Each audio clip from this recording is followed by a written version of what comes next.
The crunch of gravel beneath my tires felt different today. Something was off. My silver SUV rounded the last bend of Maple Ridge Road, revealing my family's farm.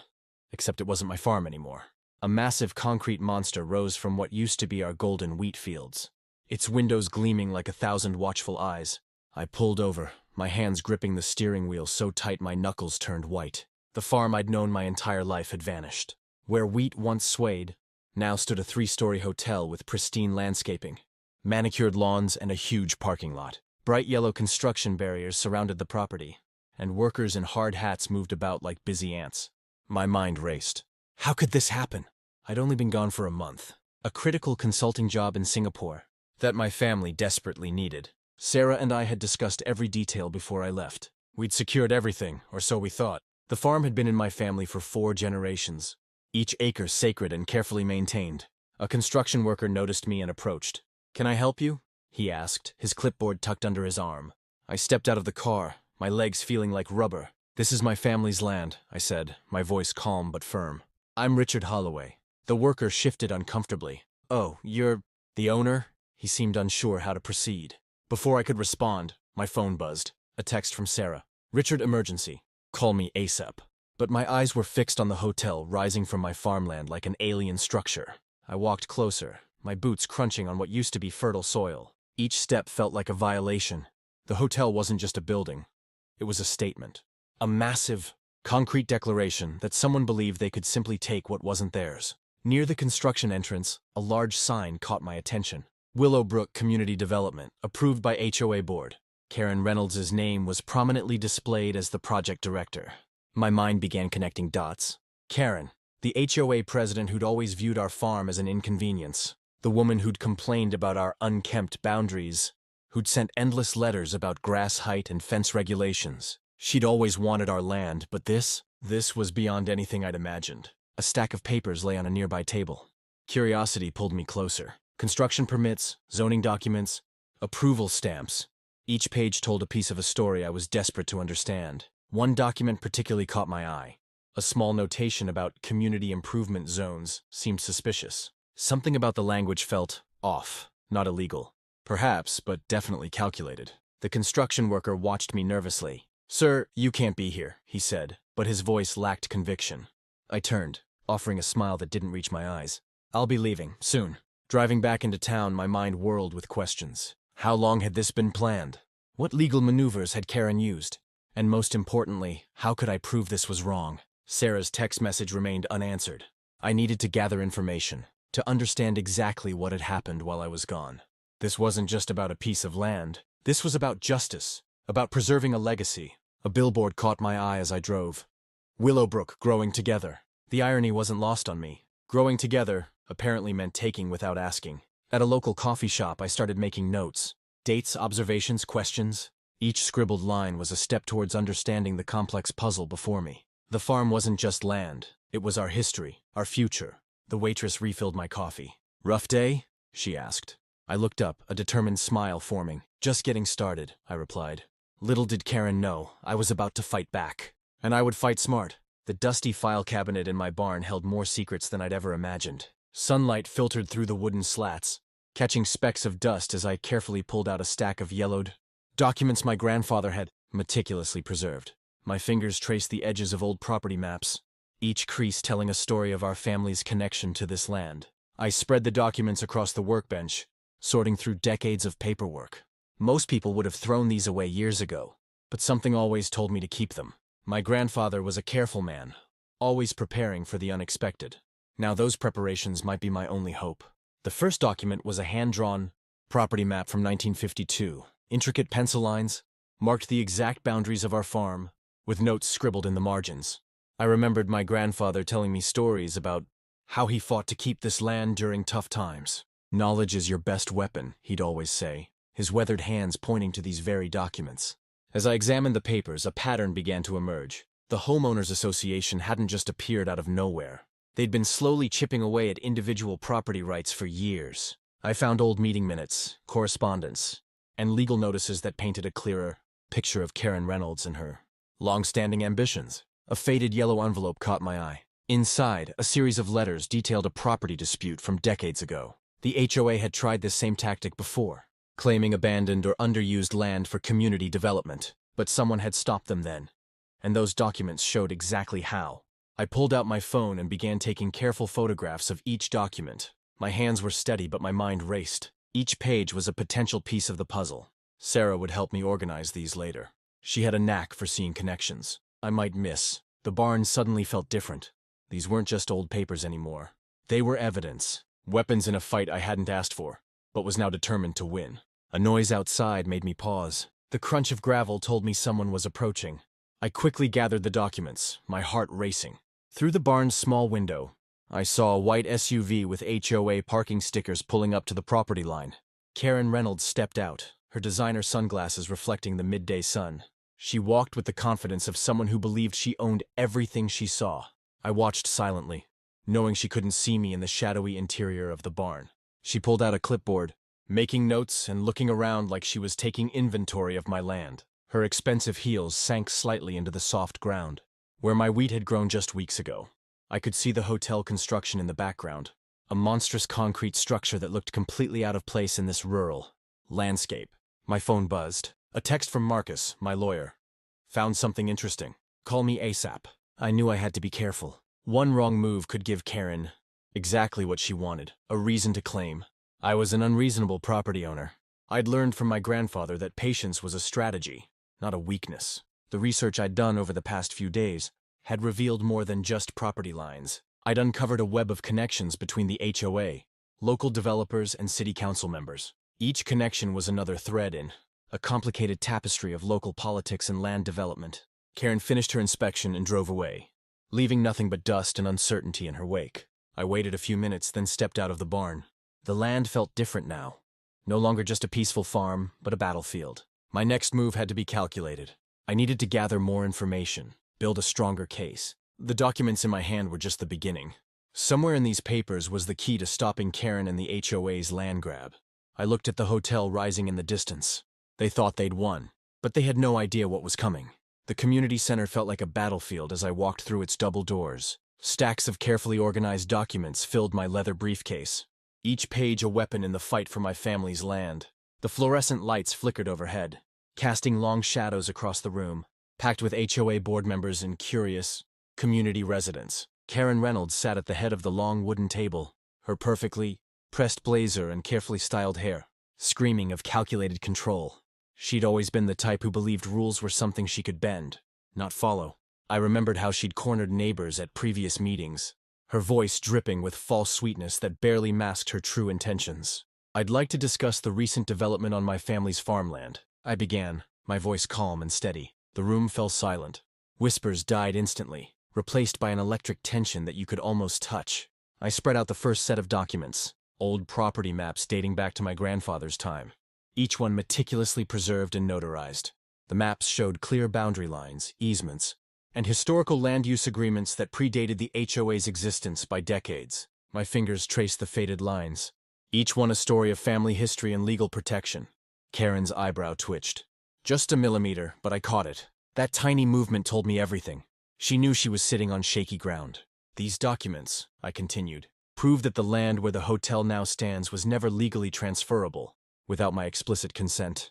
I pulled out a series of photographs, shots of the farm from different years, showing continuous maintenance, crop rotations, and family involvement. Each image was time-stamped, each one a nail in the HOA's coffin. A middle-aged woman in the back row leaned forward. I recognized her as Martha Thompson, a longtime resident who'd always been fair-minded. Her eyes scanned the documents, her expression changing from curiosity to genuine concern. Karen tried to interrupt. "Mr. Davis, this is hardly—" "I'm not finished," I said, my tone firm but controlled. Years of legal consulting had taught me the power of a measured response. I watched as several board members shifted uncomfortably in their seats. The next document was a surprise. A detailed environmental impact assessment I'd commissioned privately. It revealed critical flaws in the hotel's construction, drainage issues that could potentially harm local water sources, soil disruption that violated county environmental guidelines. Each finding was backed by professional geological reports. Martha's hand went up. "Could you explain the environmental concerns?" I walked her through the technical details, breaking down complex concepts into simple language. My goal wasn't to confuse, but to educate. The room listened, truly listened. Karen's face was a storm of emotions: anger, fear, desperation. She knew I wasn't just challenging the hotel's construction. I was exposing a pattern of systematic overreach. "You can't just take land," I said quietly. "This isn't just about a hotel. This is about respecting property rights, family legacy, and community trust." A young board member, Justin, I remembered his name from previous meetings, leaned forward. "We have some questions about the documentation." I smiled. Questions meant they were listening. Questions meant they understood the gravity of what I was presenting. For the next hour, I methodically dismantled the HOA's case. Each document, each photograph, each legal reference built a stronger picture. I wasn't just defending my land. I was defending a principle. As the meeting progressed, I noticed a shift. Board members who had initially looked dismissive now appeared concerned. Martha was taking notes. Justin was studying the environmental reports with genuine interest. Karen remained silent, her earlier confidence crumbling with each passing minute. When I finished, the room was electric with possibility. I hadn't won yet, but I'd planted seeds of doubt. Seeds that would grow into serious questions about the HOA's actions. As people began to file out, Martha approached me. "Those environmental reports are serious," she whispered. "I don't think the board fully understood what was happening." I nodded, collecting my documents. The real battle was just beginning. Outside, the afternoon sun cast long shadows across the parking lot. My truck sat quietly, a reminder of the farm waiting for me. But something had changed. This wasn't just about land anymore. This was about justice. Karen watched me from across the parking lot, her eyes burning with a mix of hatred and fear. She knew I wasn't going to back down. Not now, not ever.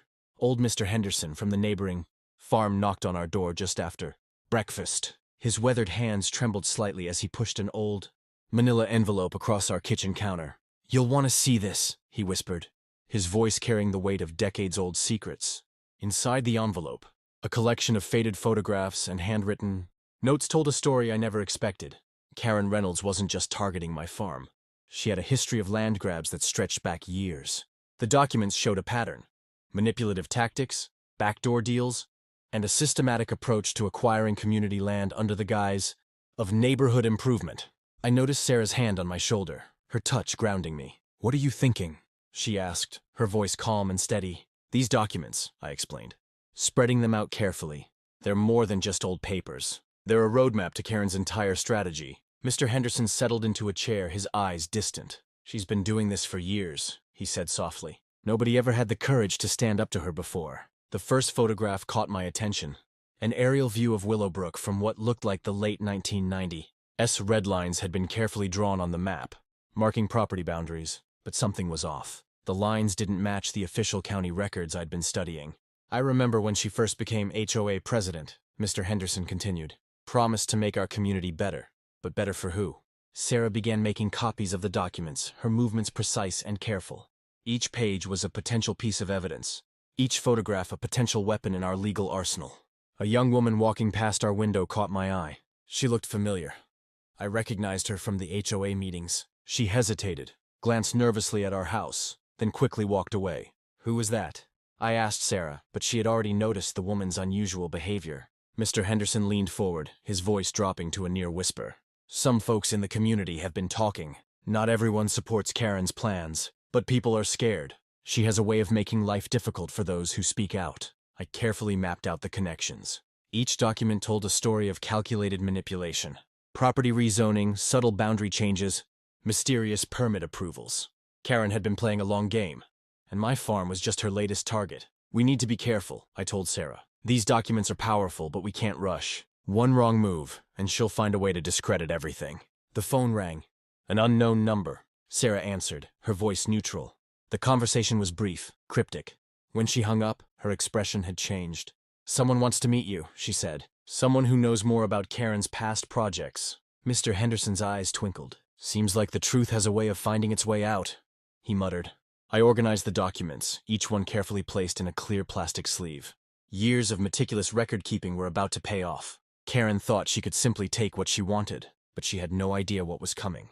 Outside, a car slowly drove past our house. Through the window, I caught a glimpse of a familiar face, the same woman from earlier. She was watching, waiting. "But for what?" Sarah squeezed my hand. "We're in this together," she said. The documents before me were more than just paper. They were proof.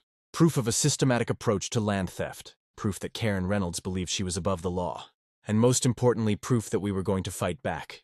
Mr. Henderson stood to leave, but not before sharing one last piece of wisdom. Sometimes, he said, the quietest people have the loudest stories. As he walked out, a single document slipped from his jacket, another piece of the puzzle, waiting to be discovered. The next day I organized the pile of papers, old maps, and property records, created a maze of information that would become my weapon. Marcus Thompson, the lawyer I'd hired, sat across from me, his reading glasses perched carefully on his nose. These property lines are more complicated than I first thought, Marcus muttered, tracing his finger along an old surveyor's map. His voice carried a mix of excitement and concentration that made me feel hopeful. I remembered how Karen had always looked down on our family. At community meetings, she'd make snide comments about outdated farming methods and inefficient land use. Her perfectly pressed suits and manicured nails stood in sharp contrast to my weathered work boots and calloused hands. But today, those hands would become instruments of justice. Sarah brought us coffee, her hand briefly squeezing my shoulder. She knew what this meant to our family. This wasn't just about a piece of land. It was about our history, our legacy. Marcus pulled out a series of old county records. "Look at this," he said, spreading 3 different maps from different decades. "There's something strange about how the property boundaries have been recorded over the years." I leaned in, watching as he carefully aligned the maps. Each one told a different story, but together they revealed something unexpected. Small discrepancies began to emerge, tiny shifts in property lines that most people would have overlooked. "The HOA didn't do their homework," Marcus whispered, a smile creeping across his face. "They assumed everything was straightforward. But nothing in legal land disputes is ever simple. We spent hours combing through documents. Old property tax records, inheritance papers, even decades-old correspondence between my grandfather and previous county officials.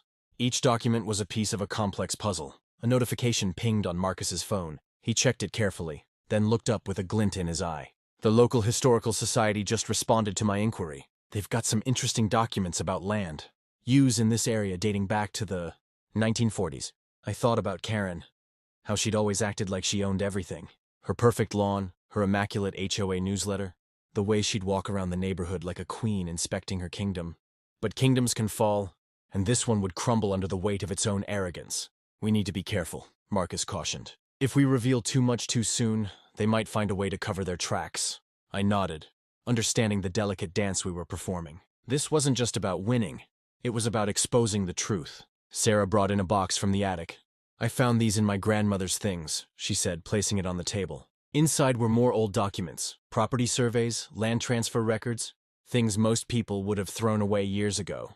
Marcus's eyes widened as he carefully examined each piece of paper. "These could be game changers," he muttered. The afternoon light began to fade, casting long shadows across our kitchen. Each document was a potential weapon, each map a potential battlefield. Karen thought she could simply take our land, build her hotel, destroy our family's legacy, but she had no idea what was coming. A phone rang in the distance. Marcus checked the caller ID and smiled. "The county recorder's office," he said. "They've found something interesting in the archives." I looked out the window at the land Karen had tried to steal. The fields where my family had worked for generations now held a secret, a legal defense, more powerful than any concrete hotel could ever be. "They underestimated us," I said quietly, "and that's going to be their biggest mistake." Marcus packed up his briefcase, carefully placing the documents in a secure folder. "We're not just fighting for land," he said. "We're fighting for justice." As he left, the evening settled over the farm. The hotel loomed in the distance, a monument to Karen's greed. But monuments can fall, and this one would crumble soon enough. I knew our fight was just beginning, but for the first time in weeks, I felt something I hadn't felt since discovering the hotel. Hope. The phone rang. An unknown number. Something told me this call would change everything. The dusty attic had always been my sanctuary of memories, but today it felt different. Sunlight streamed through the small round window, catching particles of dust that danced like tiny storytellers. Sarah's hands were careful as she lifted an old wooden box I'd never seen before, its edges worn, brass hinges slightly tarnished. "I found this behind your grandfather's filing cabinet," she said, her voice a mix of excitement and caution. "There's something special about this box." I watched as she carefully lifted the lid. Inside, layers of carefully preserved documents created a mosaic of family history. Old property deeds, faded photographs, and what looked like decades of correspondence created a puzzle waiting to be solved. My grandfather had always been more than just a farmer. The first document we pulled out was a detailed property map, but this wasn't just any map. Intricate annotations in his precise handwriting covered every margin, with notes that seemed to connect our land to something much larger than a simple farm. "Look at this," I whispered, tracing a red line that zigzagged across the map's edge. It connected our property to several neighboring plots in a way that suggested a complex legal network. Tiny symbols, almost like a code, marked specific locations. Sarah leaned closer. "These look like surveyor marks, but they're different, more intentional." As we continued exploring, a pattern emerged. My grandfather had meticulously documented every single interaction with the local government, every land survey, every property transaction. It was like he had been preparing for a fight that hadn't happened yet.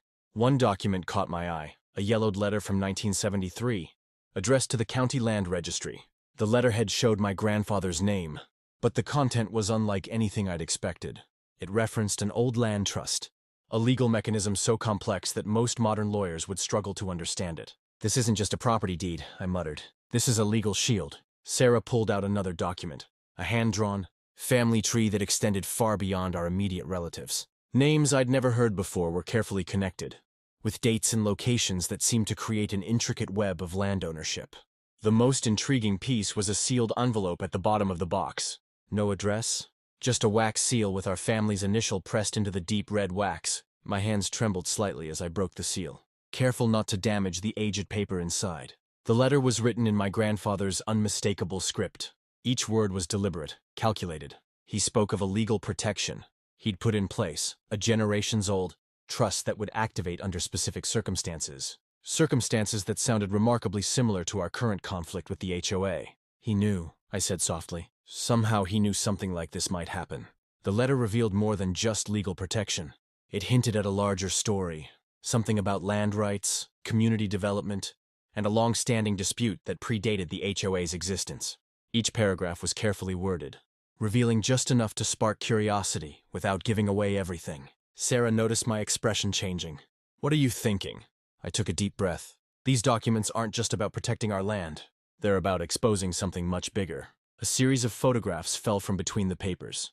Aerial shots of the land, taken decades apart. They showed subtle changes, boundary shifts that would be invisible to anyone who wasn't looking carefully. My grandfather had been documenting something, leaving a trail of evidence that could blow the HOA's current actions wide open. One photograph showed Karen's family property decades ago, and something about the boundaries looked wrong. Not quite illegal, but definitely suspicious. "We need Marcus to look at these," I said, gathering the documents carefully. "But we can't let Karen know we found them." "Not yet." As if on cue, my phone buzzed. A text from an unknown number. Some secrets are better left buried. The game had just changed. The box seemed to whisper stories of resistance, of carefully planned legal maneuvers that had been waiting decades to be unleashed. My grandfather wasn't just a farmer. He was a strategist, who had anticipated a fight like this long before it ever happened. Sarah squeezed my hand. "What's our next move?" I looked at the documents, a calm determination settling over me. "We prepare." The next day, Sarah watched me, her eyes a mix of worry and determination. Our local newspaper, the Willowbrook Herald, had been hinting at a big story, and I knew today was the day everything would change. I'd spent weeks preparing, collecting every piece of evidence like a detective solving a complex puzzle. Old property maps, historical records, and communication logs were my weapons. Each document told a story of how the HOA, led by Karen Reynolds, had systematically tried to steal our family land. The phone rang. It was Jack Miller from the Willowbrook Herald. "We're ready to run the story," he said, his voice crackling with excitement. "But we need to be careful. Karen's not going to take this lightly." I understood the risk. Small towns like ours were complicated. People knew each other, had history, and Karen had been a powerful figure for years. She'd bullied her way through community meetings, pushed around local business owners, and always got what she wanted. Until now. Sarah made coffee, her hands steady but her eyes watching me closely. "Are you sure about this?" she asked. It wasn't a question of doubt, but of support. She knew how much this land meant to our family. The first call came just minutes after the newspaper hit the stands. Karen's voice was sharp, cutting through the phone like a knife. "You think you can embarrass me?" she hissed. "I've been running this community for decades," but I remained calm. "I'm not trying to embarrass anyone," I replied. "I'm simply protecting what's rightfully ours." Local coffee shops became battlegrounds of conversation. People who had been too scared to speak up before now shared their own stories. Mr. Rodriguez, who owned the small convenience store, approached me at the gas station. She tried the same thing with my property 10 years ago, he whispered. But I didn't have the courage to fight back. The local TV station picked up the story by afternoon. A young reporter named Emily Rodriguez stood outside our farm, holding a microphone. A local family is challenging the Willowbrook Estates Homeowners Association, she reported, alleging illegal land seizure and abuse of power. Karen's response was predictable. She called an emergency HOA meeting, inviting local media. I knew the strategy. She wanted to control the narrative, paint me as a troublemaker. But this time I was prepared. Marcus, our lawyer, arrived with a thick folder. They're going to try to discredit you, he warned. Be ready for anything.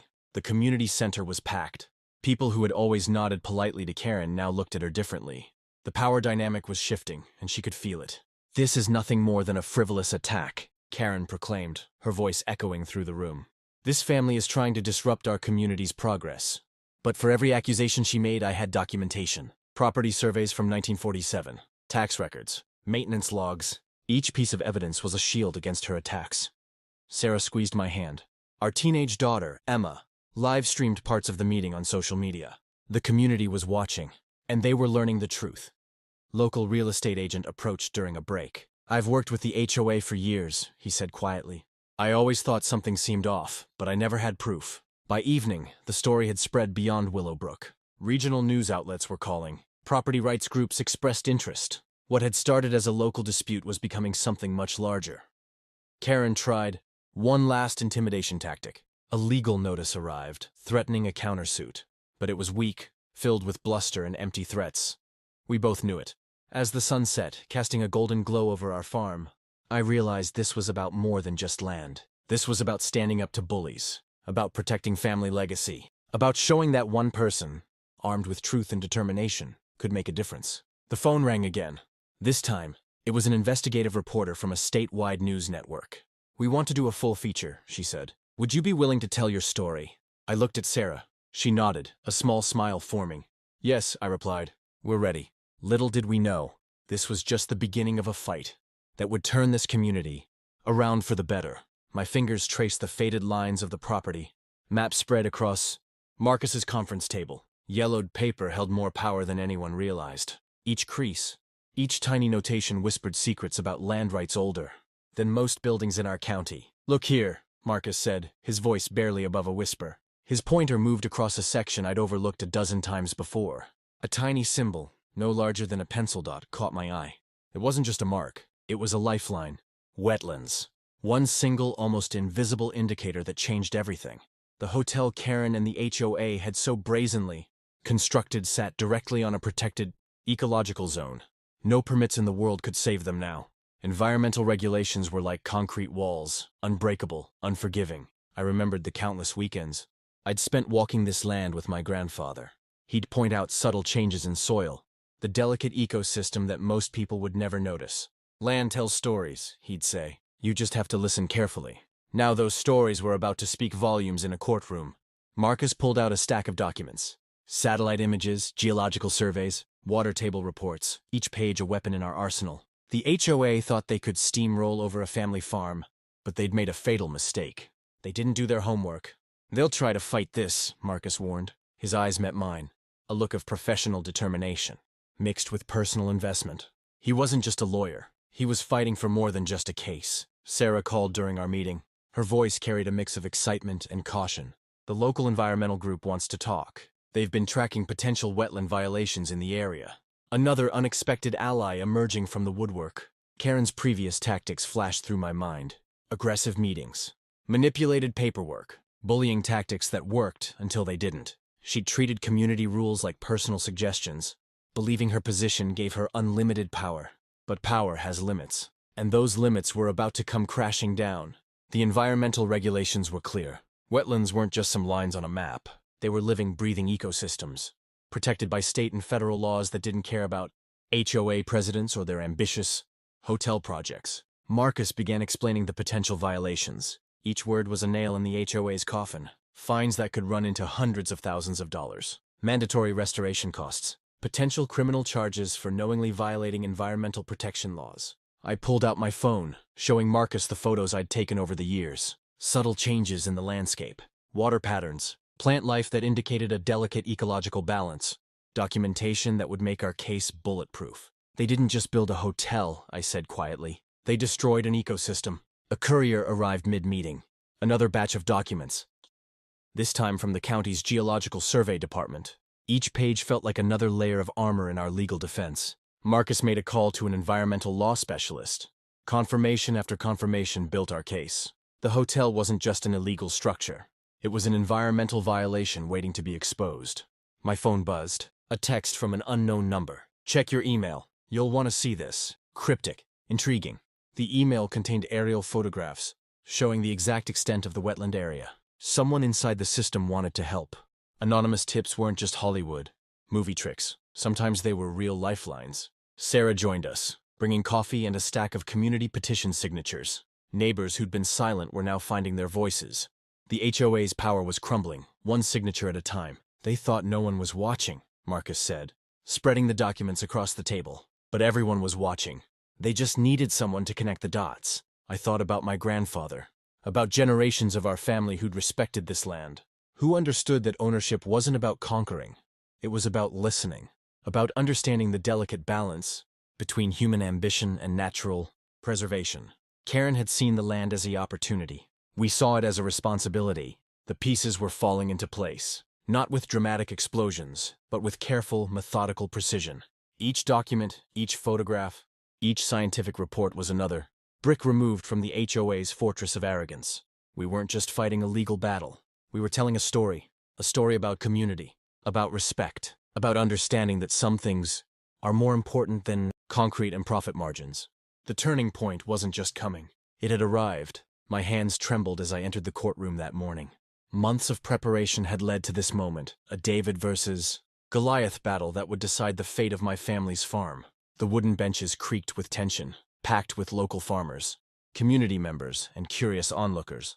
Karen sat 2 rows ahead, her perfectly pressed blazer a shield against the mounting evidence. She'd always been the type to believe rules were for everyone else, except her. I watched her adjust her designer glasses, a nervous tic she couldn't quite hide. Marcus, my lawyer, leaned over and whispered, "Stay calm. We've got this." His confidence was a lifeline I desperately needed. Years of my family's history hung in the balance. Generations of hard work, sweat, and dreams compressed into this single moment. The judge entered, her stern gaze sweeping across the courtroom. Judge Elizabeth Hartman was known for her no-nonsense approach. She'd seen countless land disputes, but something about our case felt different. I could see it in the way she studied the mountain of documents Marcus had meticulously prepared. The court will now hear closing arguments in the matter of Johnson versus Willowbrook Estates Homeowners Association, the bailiff announced. His voice echoed through the hushed room. Marcus stood first, his navy suit crisp and professional. "Your Honor, what we have here is more than a simple land dispute. This is about a systematic abuse of power, a deliberate attempt to steal a family's legacy through bureaucratic manipulation." He began laying out the evidence. Property maps dating back to my grandfather's time, preservation documents, specific clauses in the original community covenant that the HOA had conveniently ignored. Each document was a puzzle piece that revealed a larger picture of corruption. Karen's lawyer attempted to interrupt, but Judge Hartman silenced him with a sharp look. I noticed Karen's fingers drumming nervously against her leather portfolio. For the first time, I saw a crack in her usually impenetrable facade. "Ms. Reynolds," the judge addressed Karen directly, "can you explain why your organization proceeded with hotel construction without a complete environmental impact study?" Karen's response was quick, rehearsed. "We followed all standard procedures. The property was technically..." "Technically?" Marcus interrupted. "Your Honor, we have evidence that directly contradicts that statement." He presented a series of emails, communications between Karen and local officials that suggested backdoor dealings. Each message painted a picture of deliberate circumvention of proper protocols. I remembered the nights Sarah and I had spent reviewing these documents, the late-night research, the careful cross-referencing, the moments of frustration and hope. Our entire life had become this legal battle. A local environmentalist was called to testify. Her report revealed critical ecosystem disruptions caused by the hasty hotel construction, rare plant species, potential water table contamination. Each point was another nail in the HOA's coffin. Karen's composure began to crack. I could see sweat forming on her forehead, her perfectly maintained appearance showing signs of strain. The community members who once feared her now watched with a mix of curiosity and growing respect for our persistence. The most powerful moment came unexpectedly. An HOA board member, visibly uncomfortable, approached the witness stand. His testimony revealed internal disagreements, suggesting Karen had acted without full board approval. "I couldn't stay silent anymore," he said, his voice shaking. What she did wasn't right. Marcus's strategy was becoming clear. This wasn't just about winning a legal battle. It was about exposing a pattern of systematic overreach. Hours passed. Witnesses testified. Documents were examined. The courtroom became a theater of truth, with each piece of evidence peeling back layers of deception. As the day wore on, I watched Karen. Once confident, now uncertain. The woman who had always believed she could bulldoze her way through any obstacle was facing her greatest challenge. Judge Hartman took her time. She reviewed documents, asked pointed questions, and listened carefully to every testimony. Her demeanor was unreadable, a judicial poker face that revealed nothing. The final moments approached. The collective breath of the courtroom seemed to hold itself, waiting. A single document remained. Marcus approached the bench, his steps measured and deliberate. "Your Honor," he began, "this final piece of evidence will demonstrate the full extent of the HOA's misconduct." Karen's lawyer stood objecting. But everyone knew. This was the moment of truth. My hands trembled as I walked across the farm. Not from fear, but from the weight of victory. Every step felt like a conversation with my grandfather, whose careful planning had protected our land through generations. Sarah joined me, her eyes scanning the landscape that was slowly healing. The torn-up wheat fields were already showing signs of new growth. Where the illegal hotel once stood, only foundation marks remained, a stark reminder of our battle. Marcus, our lawyer, had done more than win a case. He'd exposed a network of corrupt local officials who thought they could steamroll family-owned properties. Karen's network was crumbling. 3 city council members had already resigned, and investigations were spreading like wildfire. They never expected a farmer to fight back, I muttered, picking up a handful of soil. It felt different now. Not just dirt, but a symbol of resilience. Our community had transformed.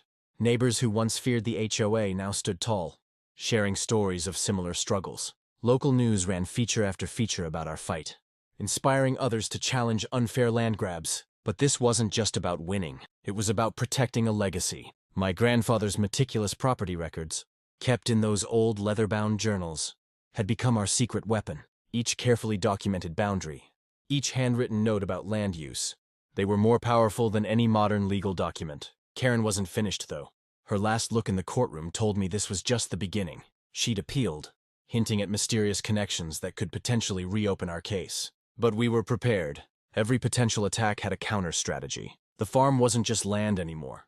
It was a message that said small landowners could stand up to powerful organizations, that careful documentation and community support could overcome corruption. As sunset painted the sky, Sarah squeezed my hand. "We did it," she whispered. But we both knew. The real work was just starting. In the distance, a hawk circled our land, a silent guardian watching over our hard-won peace.